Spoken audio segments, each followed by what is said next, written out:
നമസ്കാരം. ഹലോ ഡോക്ടറിന്റെ പുതിയ എപ്പിസോഡിലേക്ക് എല്ലാ പ്രേക്ഷകർക്കും സ്വാഗതം.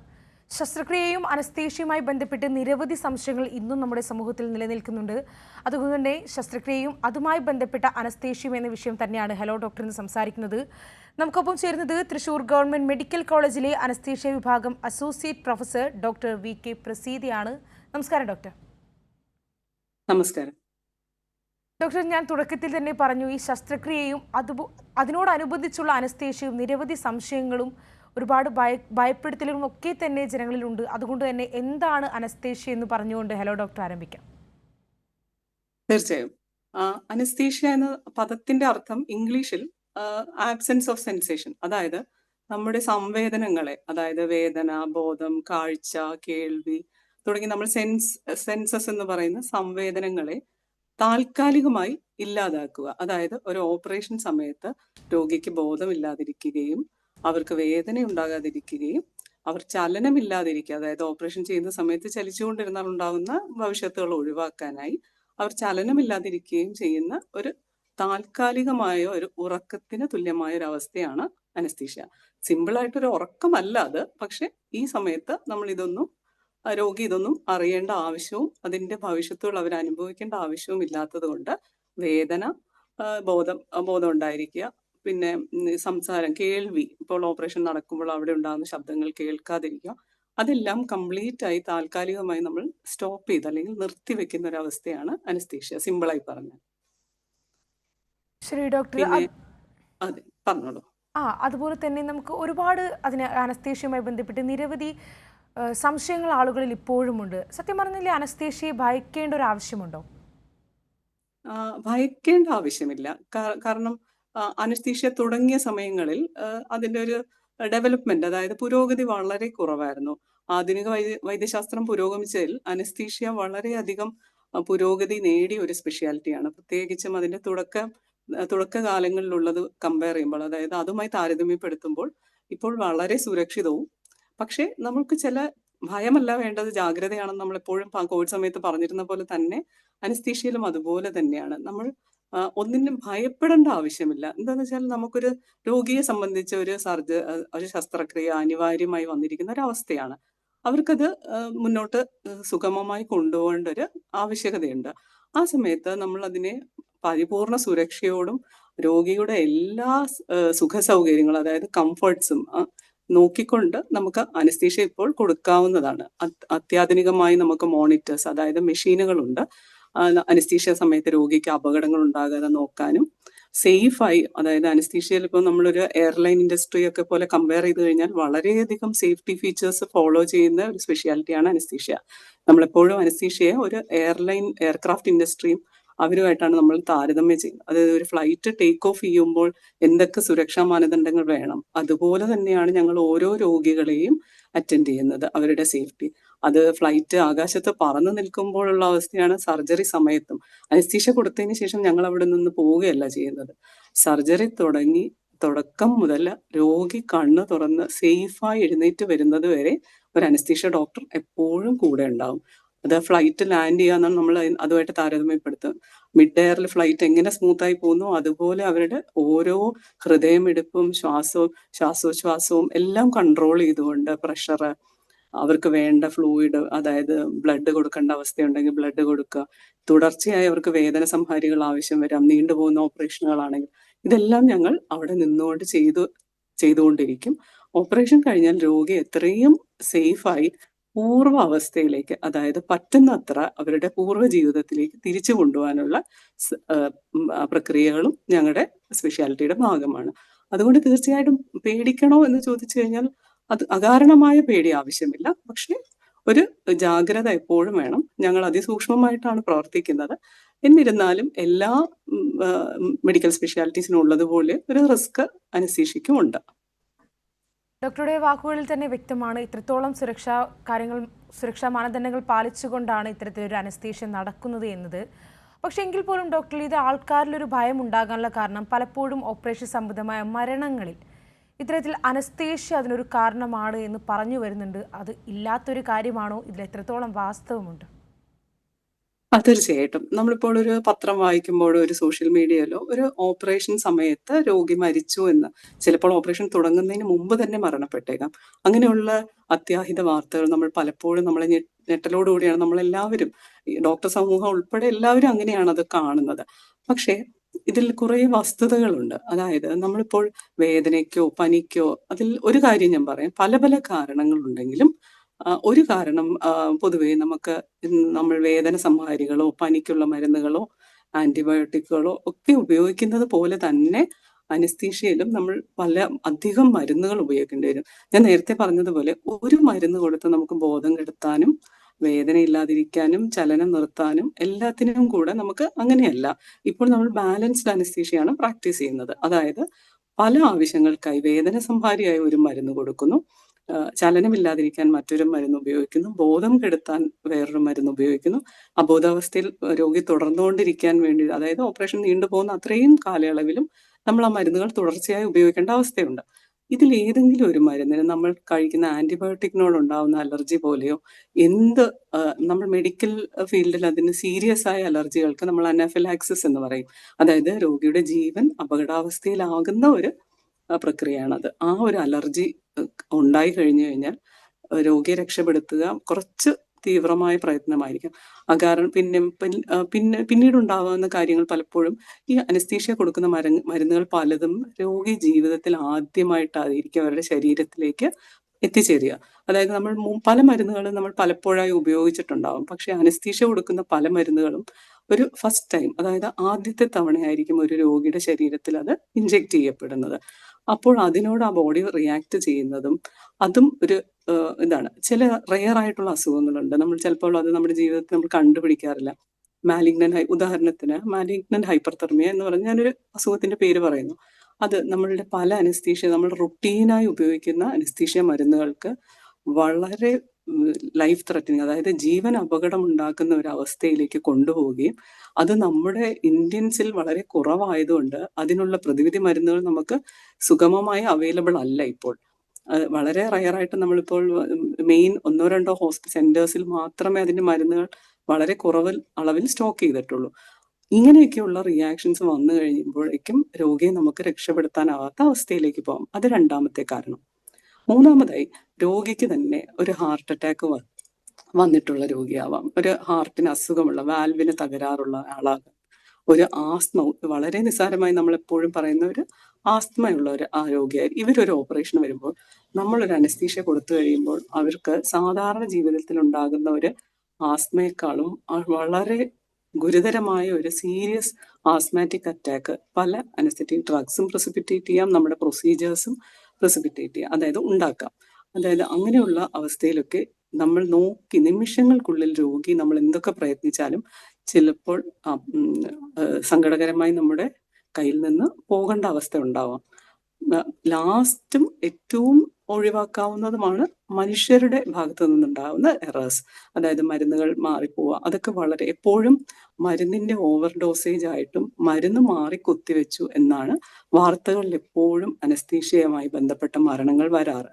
അതിൽ വളരെ ചെറിയ ശതമാനം മാത്രമേ ഹ്യൂമൻ എറർ, അതായത് മനുഷ്യരുടെ കൈപ്പിഴ കൊണ്ട്, ഡോക്ടേഴ്സിന്റെയോ മരുന്ന് കുത്തിവെക്കുന്ന നഴ്സുമാരുടെ ആരുടെയും കൈപ്പിഴ കൊണ്ടുണ്ടാകുന്ന മരണങ്ങൾ വളരെ അപൂർവമാണ്. അതിന് നമുക്ക് മാക്സിമം കെയർ എടുത്തും അതിന് നമ്മൾ എപ്പോഴും അനസ്തീഷ്യ കൊടുക്കുമ്പോൾ റിപ്പീറ്റഡ് ആയി ചെക്ക് ചെയ്തിട്ടാണ് ഓരോ മരുന്നും രോഗിയിലേക്ക് എത്തുന്നത്. സാധാരണഗതിയിൽ അത് ഉണ്ടാവാറ് വളരെ അപൂർവമായിട്ടാണ് അങ്ങനെ ഉണ്ടാകുന്നത്. പക്ഷെ എല്ലാ മരണങ്ങളും, അനസ്തീഷ്യയുമായി ബന്ധപ്പെട്ട എല്ലാ മരണങ്ങളും പൊതുവിൽ നമ്മൾ മരുന്ന് മാറിക്കുത്തിവെച്ചുവെന്നും മരുന്നിന്റെ അനസ്തീഷ്യ പിഴവ് മൂലം എന്നാണ് എപ്പോഴും പത്രങ്ങളിലും ടിവിയിലും ഒക്കെ വാർത്തകൾ വരാറ്. അതിൽ വലിയ ഒരു സത്യം കുറവാണ്. പലപ്പോഴും പല കാരണങ്ങളായിരിക്കാം. രോഗിയുടെ, ഞാൻ പറഞ്ഞ പോലെ ഈ 3-4 കാരണങ്ങൾ അതിന് കാരണമാകാം. ശരി ഡോക്ടർ, വ്യക്തമാണ്. നമ്മോടൊപ്പം ഇപ്പോൾ കോട്ടയത്ത് നിന്ന് സതീശൻ കൂടി ചേരുന്നുണ്ട്. സതീശൻ, ഡോക്ടറോട് ചോദിച്ചോളൂ. നമസ്കാരം ഡോക്ടർ. നമസ്കാരം സതീശൻ. ഞാനേ ഒരു ഓപ്പറേഷൻ ചെയ്തിട്ട് എനിക്ക് അനസ്തീഷ്യ ഈ നടുവിന് എടുത്തായിരുന്നേ. അത് എടുത്തു കഴിഞ്ഞപ്പോഴത്തേന് ആ കുറെ നാളത്തേക്ക് കുഴപ്പമില്ല. ഇപ്പൊ ഒരു വർഷത്തിനടുത്തായി കഴിഞ്ഞിട്ടും നടുവിന് ഭയങ്കര വേദന. കിടന്ന് രാവിലെ എഴുന്നേക്കാൻ നേരത്ത് ഒരു 1/4 മണിക്കൂർ നേരത്തേക്ക് യാതൊരു ഇതും ഇല്ലാത്ത ഭയങ്കര വേദനയാണ്. അതിനുശേഷം അതെ ഒന്ന് എഴുന്നേറ്റ് ഒരു ഇച്ചിരി നേരം ഇരുന്ന് നടന്നെല്ലാം കഴിഞ്ഞ് കഴിയുമ്പോൾ നോർമലാവും, പിന്നെ സാധാരണഗതിയിലാവും. പിന്നെ ഒത്തിരി നേരം നിൽക്കുമ്പോഴും നടുവിനൊരു ചെറിയ വേദന അനുഭവപ്പെടും. പക്ഷെ അതെ രാവിലെയാണ് കിടന്നുറങ്ങി എഴുന്നേറ്റ് കഴിഞ്ഞാൽ പിന്നെ ഭയങ്കര വേദനയാണ്. പിന്നെ എഴുന്നേറ്റ് ഒന്ന് നടന്നൊക്കെ കഴിഞ്ഞാലേ ഉള്ളൂ അത് മാറുള്ളൂ. ഓക്കെ. താങ്കളുടെ ഓപ്പറേഷൻ എന്താണെന്ന് കൂടെ ഒന്ന് വ്യക്തമാക്കാമോ? ചെയ്തിരുന്ന അത് ഓപ്പറേഷൻ? ഇച്ചിരി മദ്യപിക്കുമായിരുന്നു. മദ്യപിച്ച് വയറിനകത്ത് ആ, ആന്തരിക അവയവങ്ങളൊക്കെ ഒന്ന് ഒട്ടിയ അവസ്ഥയിലായിരുന്നു. പാൻക്രിയാസിന്റെ അങ്ങനെ ഓക്കെ. കുടലിന് അതുപോലെ തന്നെ സംബന്ധമായിട്ട്. അതെ. അപ്പൻഡിക്സ് പൊട്ടിയായിരുന്നു. അപ്പൊ അതിന് നല്ലൊരു ഓപ്പറേഷൻ ആയിരുന്നു. നെഞ്ചിന്റെ ഓ, താഴെ നിന്ന് അങ്ങ് അടിവയറ് വരെ ആ, നല്ലപോലെ കീറി വയറ് നല്ലപോലെ ക്ലീൻ ചെയ്യേണ്ട ഒരു അവസ്ഥ ഉണ്ടായിരുന്നു. ഓക്കെ. താങ്കൾക്ക് ആ സമയത്ത് ഓപ്പറേഷൻ ചെയ്യുന്നത് ബോധമുണ്ടായിരുന്നോ? ഓർമ്മ ഉണ്ടായിരുന്നോ ഓപ്പറേഷൻ ചെയ്യുന്ന സമയത്ത്? ഓർമ്മകളൊന്നും ഇല്ലായിരുന്നു, ഒരു ഓർമ്മകളും ഇല്ലായിരുന്നു. ഓക്കെ. അത് ശരി. അപ്പം മിസ്റ്റർ സതീശൻ പറഞ്ഞതിൽ നിന്ന് എനിക്ക് മനസ്സിലായത് താങ്കൾക്ക് കിട്ടിയിരിക്കുന്നത് ഒരു ജനറൽ അനസ്തീഷ്യ, അതായത് നമ്മൾ മുഴുവനായി അബോധാവസ്ഥയിൽ കൊണ്ടുപോയിട്ട് കൊടുക്കുന്ന ഒരു അനസ്തീഷ്യയുടെ ഒരു മേജർ, സാധാരണ മിക്ക ഓപ്പറേഷനുകൾക്കും നമ്മൾ ജനറൽ അനസ്തീഷ്യയാണ് പൊതുവിൽ കൊടുക്കാറ്. വളരെ അപൂർവം അരയ്ക്ക് താഴോട്ടുള്ളതോ കാലുകൾക്കുള്ള ശസ്ത്രക്രിയകൾക്കോ മാത്രമാണ് നമ്മൾ സ്പൈനലോ എപ്പിഡ്യൂറലോ അനസ്തീഷ്യ പൊതുവിൽ കൊടുക്കാറ്. താങ്കളുടെ ഇതിൽ നിന്ന് എനിക്ക് വർത്തമാനത്തിൽ സംസാരത്തിൽ നിന്ന് എനിക്ക് മനസ്സിലായത് താങ്കളെ മുഴുവനായി ബോധക്കെടുത്തിയിട്ടാണ് ഓപ്പറേഷൻ ചെയ്തിരിക്കുന്നത്. അതായത് ഒരു മേജർ സർജറി ആയിരുന്നു. വയറിന്റെ മുകൾ മുതൽ താഴെ വരെ കീറിയിരിക്കുന്നു എന്ന് താങ്കൾ തന്നെ പറയുന്നു. ഈ പറഞ്ഞ ഒരു പ്രക്രിയയിൽ നിന്ന് നമ്മുടെ അനസ്തീഷ്യയുടെ ഭാഗമായിട്ട് താങ്കൾക്ക് നടുവിന് വേദനയോ, ഞങ്ങൾ നട്ടെല്ലിന് ഇഞ്ചക്ഷൻ എടുക്കുകയോ വേറെ ഒന്നും ചെയ്യാറില്ല പൊതുവെ. അപ്പോൾ സ്പൈനൽ കൊടുത്താൽ പോലും ഇനി അഥവാ താങ്കളെ തരിപ്പിക്കാൻ, താങ്കൾക്ക് ഓപ്പറേഷൻ കഴിഞ്ഞ് വേദന ഇല്ലാതിരിക്കാനായി ഞങ്ങൾ എപ്പിഡ്യൂറൽ അനസ്തീഷ്യ എന്ന് പറയുന്ന ഒരു ടെക്നിക്ക് ഉപയോഗിക്കാറുണ്ട്. അതിൽ നമ്മൾ നട്ടെല്ലിനെയോ ഡിസ്കിനെയോ ഒന്നിനെയും ടച്ച് ചെയ്ത് കഴിഞ്ഞാൽ ഞങ്ങളുടെ അനസ്തീഷ്യ വർക്കാവില്ല. ഞങ്ങൾ അതിന് ചുറ്റും സുഷുമ്ന നാഡിയിൽ നിന്ന് ഇറങ്ങി വരുന്ന ഞരമ്പുകൾക്ക് ചുറ്റും ലോക്കൽ അനസ്തെറ്റിക് എന്ന് പറയുന്ന മരുന്നുകൾ ഇഞ്ചെക്ട് ചെയ്യാനാണ് ഞങ്ങൾ ശ്രമിക്കാറ്. അപ്പൊ താങ്കളുടെ എല്ലുകൾക്കോ കശേരികൾക്കോ ഒന്നിനും ഞങ്ങൾ ഡാമേജ് ഉണ്ടാക്കുന്ന രീതിയിൽ അനസ്തീഷ്യ കൊടുത്താൽ താങ്കൾക്ക് വേദന ഉണ്ടാവും. അനസ്തീഷ്യ വർക്ക് ചെയ്യുകയില്ല ഓപ്പറേഷൻ സമയത്ത് തന്നെ. പക്ഷെ അത് നടക്കാത്ത സ്ഥിതിക്ക് താങ്കൾ അനസ്തീഷ്യയിൽ സുഖമായി ഓപ്പറേഷൻ ചെയ്ത് കഴിഞ്ഞിരിക്കുന്നു. പക്ഷെ അതുമായി ബന്ധപ്പെട്ടതല്ല എന്ന് എനിക്ക് 100% പറയാൻ സാധിക്കും. എന്തുകൊണ്ടെന്നാൽ പൊതുവിൽ നമുക്ക് നട്ടെല്ലിലാണ് കുത്തുന്നതെന്നാൽ നമ്മൾ സ്പൈനൽ അനസ്തീഷ്യക്ക് നമ്മൾ ലോക്കലായി, അതായത് സാധാരണ ജനങ്ങളുടെ ഇടയിൽ എപ്പോഴും പറയുന്ന വാക്ക് നട്ടെല്ലിൽ കുത്തി തരിപ്പിച്ചു എന്നാണ്. സത്യാവസ്ഥയിൽ ഞങ്ങൾ നട്ടെല്ലിൽ ഒരിക്കലും കുത്താറില്ല. നട്ടെല്ലുകളുടെ ഇടയിലുള്ള ചെറിയൊരു സ്പേസിലൂടെയാണ് മുടിനാരിഴയുടെ അത്ര വലിപ്പമുള്ള ഒരു വളരെ ഫൈൻ നീഡൽ ഉപയോഗിച്ചാണ് ഞങ്ങൾ സ്പൈനൽ അനസ്തീഷ്യ കൊടുക്കുന്നത്.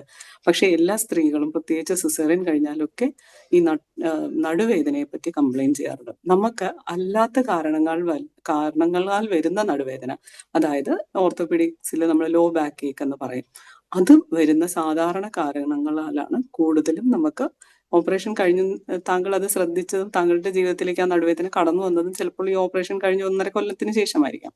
പക്ഷെ അനസ്തീഷ്യയുടെ ഫലമായി അല്ലെങ്കിൽ അനസ്തീഷ്യ കാരണം നടുവേദന ഉണ്ടാകുന്നത് വളരെ ചുരുക്കമാണ്. ഡോക്ടർ, ഇപ്പോൾ അനസ്തേഷ്യയുമായി ഇപ്പോൾ അതുമായി ബന്ധപ്പെട്ട് നിരവധി കാര്യങ്ങളുണ്ട്. അപ്പോൾ ഡോക്ടറെ കാണുന്നതിന് മുൻപ് എന്തൊക്കെ മുൻകരുതലുകൾ എടുക്കണം?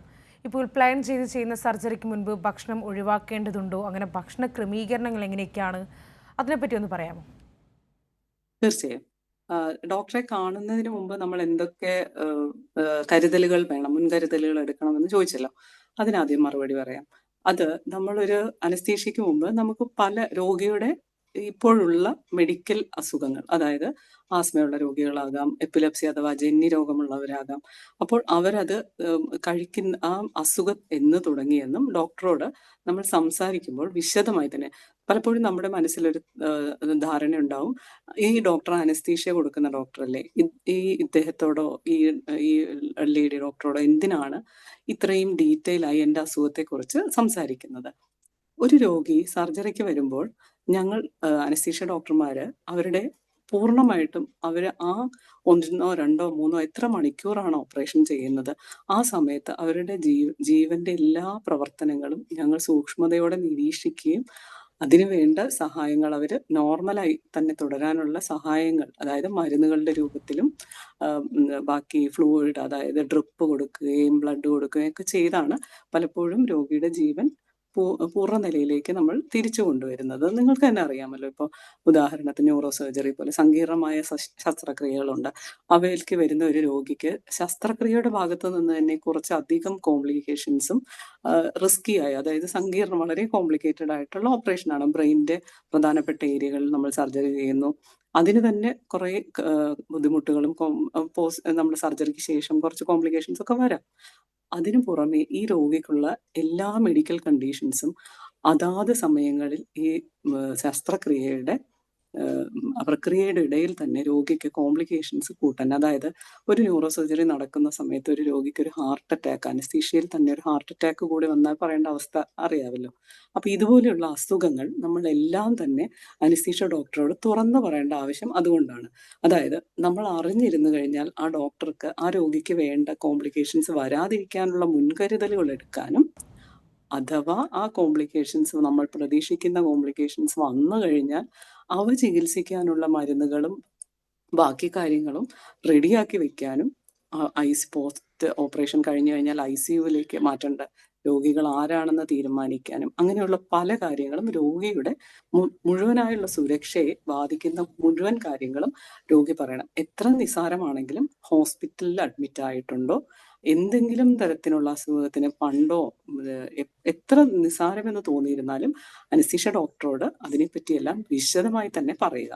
പിന്നെ കഴിക്കുന്ന മരുന്നുകൾ പേര് പറയാൻ അറിയില്ല എങ്കിൽ കഴിയുന്നത്ര മരുന്നുകൾ കയ്യിൽ കരുതുക, അല്ലെങ്കിൽ അവയുടെ പ്രിസ്ക്രിപ്ഷൻ മരുന്ന്. പിന്നെ നമ്മൾക്ക് മുമ്പ് എന്തെങ്കിലും സർജറിയോ എന്തെങ്കിലും പ്രൊസീജിയർ എന്തെങ്കിലും അനസ്തീഷ്യയിൽ തന്നെ അല്ലാതെയും ചെയ്തിട്ടുണ്ടെങ്കിൽ അതിന്റെ വിശദ വിവരങ്ങളും പറയുക.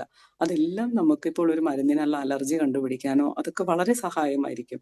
അപ്പോൾ അങ്ങനെയുള്ള ഡീറ്റെയിൽസ് നമ്മൾ വളരെ കരുതുക. പിന്നെ അനസ്തീഷ്യ ഡോക്ടർമാർ പലപ്പോഴും ബ്ലഡിൽ പല ടെസ്റ്റുകൾ, ECG എടുക്കാൻ, നെഞ്ചിന്റെ എക്സ്റേ എടുക്കാനൊക്കെ ആവശ്യപ്പെടാറുണ്ട്. നമ്മൾക്ക് തോന്നും ഇതിന്റെ ആവശ്യമുണ്ടോ എന്ന്. ഓരോ രോഗിക്കും ആവശ്യമുള്ള ടെസ്റ്റുകൾ മാത്രമേ നമ്മൾ അഡ്വൈസ് ചെയ്യാറുള്ളൂ, പറയാറുള്ളൂ ചെയ്യാനായിട്ട് ഓപ്പറേഷന് മുന്നായിട്ട്. അപ്പൊ ആ പരിശോധനകൾക്ക് കഴിയുന്നത്ര സഹകരിക്കുകയും അവ ചെയ്യുകയും ചെയ്തു കഴിഞ്ഞാൽ നമ്മൾ രോഗികളുടെ ആ സർജറി പീരീഡ്, അതായത് ഓപ്പറേഷൻ കഴിഞ്ഞുള്ള റിക്കവറി അത്രയും ഫാസ്റ്റ് ആവുകയും കോംപ്ലിക്കേഷൻസിന്റെ എണ്ണം കുറയ്ക്കാനും പറ്റും. രണ്ടാമതായി ചോദിച്ചത് ആഹാര ക്രമീകരണമാണ്. അത് നമുക്ക് ആഹാര ക്രമീകരണം പലപ്പോഴും നമ്മൾ ചോദിക്കാറുണ്ട്. അനസ്തീഷ്യ കൊടുക്കുമ്പോൾ നമ്മൾ രാത്രി ഓപ്പറേഷന്റെ തലേ ദിവസം രാത്രി പറയും, ഇനി മുതൽ അധികം ഭക്ഷണം 10 മണിക്ക് ശേഷം ഭക്ഷണം കഴിക്കേണ്ട എന്ന് പറയും. നമ്മൾ പ്ലാൻ ചെയ്ത് ചെയ്യുന്ന ഓപ്പറേഷൻ, അങ്ങനെ മുൻകൂട്ടി നിശ്ചയിച്ച് ചെയ്യുന്ന ഓപ്പറേഷനുകൾക്ക് നമുക്ക് അങ്ങനെ കരുതലെടുക്കാറുണ്ട്. അതിന്റെ കൂടെ ഗ്യാസ് വരാതിരിക്കാനുള്ളത്, അങ്ങനെ ഛർദ്ദിക്കാതിരിക്കാനുള്ള മരുന്നുകൾ അവയൊക്കെ കൊടുക്കാറുമുണ്ട്. ഈ ആഹാര ക്രമീകരണം നിർബന്ധമായും പറയുന്നത് എന്തുകൊണ്ടെന്ന് വെച്ചാൽ, അബോധാവസ്ഥയിലേക്ക് പോയിക്കൊണ്ടിരിക്കുന്ന ഒരു രോഗി നമ്മൾ മരുന്ന് കൊടുത്ത് ബോധം കെടുത്തിക്കൊണ്ടിരിക്കുന്ന ആ പ്രക്രിയയിൽ വയറിനുള്ളിൽ ആഹാര സാധനങ്ങൾ എന്തെങ്കിലും ഉണ്ടെങ്കിൽ അവ മുകളിലേക്ക് വന്ന് നമ്മുടെ ശ്വാസകോശത്തിലേക്ക് പോവുകയും അതൊരു വളരെ സീരിയസ് ആയ ഒരു ജീവൻ അപകടമുള്ള ഒരു അവസ്ഥയിലേക്ക് പോവുകയും ചെയ്യും. അപ്പോൾ നമുക്കത് ഒഴിവാക്കാവുന്ന ഒന്നാണ്. ഭക്ഷണ സാധനത്തിന് കൃത്യം 6 മണിക്കൂറോ 8 മണിക്കൂറോ ഡോക്ടർ നിർദ്ദേശിക്കുന്ന അനുസരിച്ച് ക്രമീകരിക്കുക. കഴിയുന്നതും രോഗിയുടെ സുരക്ഷയ്ക്ക് വേണ്ടിയാണത് പറയുന്നത്. ക്ഷീണമോ മറ്റു ബുദ്ധിമുട്ടുകളോ ഉണ്ടെങ്കിൽ നമുക്ക് ഗ്ലൂക്കോസ് ഡ്രിപ്പായി ഇടാവുന്നതാണ്. കൊച്ചുകുട്ടികളെയൊക്കെ ആണെങ്കിൽ ഞങ്ങൾ അധികം മുലപ്പാൽ കുടിക്കുന്ന കുട്ടികളൊക്കെ ആണെങ്കിൽ മുലപ്പാൽ ഒരു 2 മണിക്കൂർ മുമ്പ് വരെ മുലപ്പാൽ കൊടുക്കാവുന്നതാണ്. അത് കൃത്യം അളവിൽ നമ്മൾ പറഞ്ഞു കൊടുക്കും. ഫോർമുല ഫീഡ്, അതായത് പാൽപ്പൊടി കലക്കി കുടിക്കുന്ന കുഞ്ഞുങ്ങളാണെങ്കിൽ 6 മുതൽ 8 മണിക്കൂർ മുമ്പ് വരെ അത് നിർത്തുക. മുലപ്പാൽ ഞങ്ങൾ ഇവിടെ മെഡിക്കൽ കോളേജിൽ തന്നെ 2 മണിക്കൂർ, 8 മണിക്ക് സർജറി പ്ലാൻ ചെയ്യുന്ന കുഞ്ഞാണെങ്കിൽ ഞങ്ങൾ 6 മണി വരെ കൊടുക്കും. അപ്പോൾ ക്ഷീണമോ അങ്ങനത്തെ കാര്യങ്ങളെ പറ്റി നമ്മൾ ചിന്തിക്കേണ്ടതില്ല, അതിനെക്കുറിച്ച് ഓർത്ത് വിഷമിക്കേണ്ടതില്ല. നമുക്ക് പ്രായമുള്ളവർക്കാണെങ്കിലും ഗ്ലൂക്കോസ് ഡ്രിപ്പായി നൽകാവുന്നതാണ്. പക്ഷെ ആഹാര ക്രമീകരണം തീർച്ചയായിട്ടും ഡോക്ടർ നിർദ്ദേശിക്കുന്ന പ്രകാരം തന്നെ കഴിയുന്നത്ര പാലിക്കുക. അത് രോഗിയുടെ സുരക്ഷയ്ക്ക് വേണ്ടി കൂടി പറയുന്നതാണ്. ഡോക്ടർ, ഇപ്പോൾ ഡോക്ടർ തന്നെ നേരത്തെ പറഞ്ഞു വെച്ചൊരു കാര്യമുണ്ട്. ഇപ്പോൾ അനസ്തേഷ്യയുമായി ബന്ധപ്പെട്ട് അത് ചെയ്തു കഴിഞ്ഞാൽ പിന്നീട് ഇത്തരത്തിലൊരു നടുവേദന അങ്ങനെയൊന്നും ഉണ്ടാവാൻ യാതൊരു സാധ്യതയും ഇല്ല എന്നത്. അങ്ങനെയാണെങ്കിൽ അനസ്തേഷ്യയുമായി ബന്ധപ്പെട്ട് ഏതെങ്കിലും തരത്തിലുള്ള പാർശ്വഫലങ്ങൾ പിന്നീട് ഉണ്ടാവുന്നുണ്ടോ? ഇത്തരത്തിലുള്ള ഈ നടുവേദന അല്ലാതെ മറ്റു ശാരീരികമായിട്ട് മറ്റെന്തെങ്കിലും പ്രശ്നങ്ങൾ ഉണ്ടാവാനുള്ള ഒരു സാധ്യതയുണ്ടോ? തീർച്ചയായിട്ടും. ഇപ്പോൾ നമ്മൾ സ്പൈനൽ അനസ്തീഷ്യയ്ക്ക് നമ്മൾ പറഞ്ഞല്ലോ, നട്ടിൽ സുഷുമ്നാ നാഡിക്ക് ചുറ്റുമുള്ള ഞരമ്പുകളിലേക്കാണ് ഞങ്ങൾ മരുന്നുകൾ നൽകാറ്. വളരെ അപൂർവമായി ഈ ഞരമ്പുകൾക്ക് ഈ മരുന്നുകൾ കാരണം ബുദ്ധിമുട്ടുകൾ ഉണ്ടാകാറുണ്ട്. അതായത് നെർവുകൾ ഓരോ നമ്മളുടെ ഇപ്പോൾ കാലിലേക്കുള്ള ചെറിയ ഞരമ്പുകൾ അവയ്ക്ക് ക്ഷതം വരാറുണ്ട്. നമ്മൾ കുത്തുന്ന കൊണ്ടല്ല, പക്ഷെ ആ മരുന്നുകളുടെ പാർശ്വഫലമായിട്ട് അങ്ങനെ വളരെ അപൂർവമായി, അതൊക്കെ വളരെ റെയറായ കോംപ്ലിക്കേഷൻ ആണ്. അത് ലക്ഷങ്ങളിലൊന്നോ അങ്ങനെയൊക്കെ കാണാറുള്ളൂ. പക്ഷെ എന്നിരുന്നാലും അങ്ങനെയുള്ള പാർശ്വഫലങ്ങൾ വളരെ അപൂർവമായി കാണാറുണ്ട്. ആ ഞരമ്പിലേക്ക് തളർച്ച വരിക, അതായത് കാലിന്റെ ഇപ്പോൾ പാദത്തിന്റെ തളർച്ച, അല്ലെങ്കിൽ തൊലിപ്പുറത്തൊരു നമുക്ക് സ്പർശനത്തിന് വ്യത്യാസം വരിക, അതായത് പരസ്തീഷ്യ എന്ന് ഞങ്ങൾ പറയും. അങ്ങനെയുള്ള കോംപ്ലിക്കേഷൻസ് സ്പൈനൽ അനസ്തീഷ്യയിൽ കാണാറുണ്ട്. ജനറൽ അനസ്തീഷ്യയിൽ പൊതുവെ നമുക്ക് ബോധം കെടുത്തി ചെയ്യുമ്പോൾ നമ്മൾ ഓക്സിജൻ കടത്താനായി ട്യൂബുകൾ ഇടാറുണ്ട് ശ്വാസനാളത്തിലേക്ക്.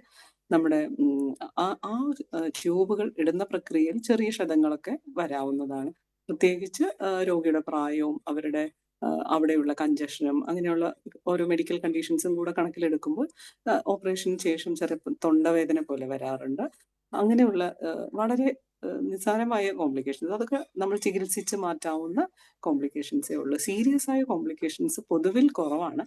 എന്നിരുന്നാലും വളരെ അപൂർവമായിട്ട് ഞാൻ ഈ പറഞ്ഞതുപോലെ ഞരമ്പുകൾക്കുണ്ടാകുന്ന ഇഞ്ചുറീസ്, അതായത് അതിപ്പോൾ നമ്മൾ ഞരമ്പുകളെ തരിപ്പിച്ച്, അതായത് പെരിഫറൽ നെർവ് ബ്ലോക്ക് എന്ന് പറയുന്ന ഒരു വിഭാഗമുണ്ട് അനസ്തീഷ്യയിൽ. അതിലും നമ്മൾ ഞരമ്പുകൾക്ക് ചുറ്റും ഇപ്പോൾ അത് വളരെ മോഡേൺ ആയി, അതായത് അതിന്റെ ടെക്നോളജി വളരെ അഡ്വാൻസ്ഡ് ആണ്. ഞങ്ങളിത് അൾട്രാസൗണ്ട് മെഷീൻ വെച്ചിട്ട് ഞരമ്പുകളെ കണ്ടുപിടിച്ച് ഞരമ്പിനെ ക്ഷതമേൽപ്പിക്കാതെയൊക്കെയാണ് ശരി ഇപ്പോൾ. ഡോക്ടർ, സമയപരിമിതി മൂലം മാത്രമാണ് ഞാനൊന്ന് ഇടപെടുന്നത്.